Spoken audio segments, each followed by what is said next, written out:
फोंडा इथल्या उड्डाणपुलाच्या खालच्या बाजूनं असलेल्या खुल्या जागेत मोठ्या संख्येनं वाहनं पार्क करण्यात येत आहेत.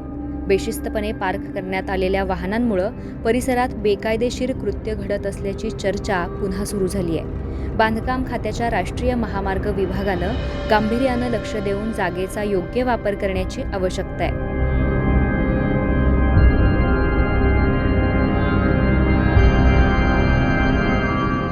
वारखंडे फोंडा इथल्या हनुमान मंदिर ते हवेलीपर्यंतच्या उड्डाणपुलाच्या खालच्या बाजूनं असलेल्या मोकळ्या जागेचा वापर सध्या वाहनं पार्किंगसाठी करण्यात येतोय.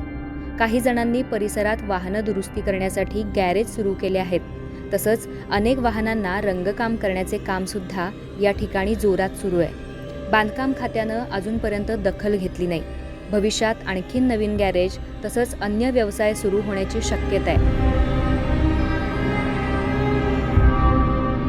पुलाच्या खालच्या बाजूनं असलेल्या मोकळ्या जागेत सध्या अनेक जुनी तसंच विनावापर वाहनं पार्क करण्यात आली आहेत.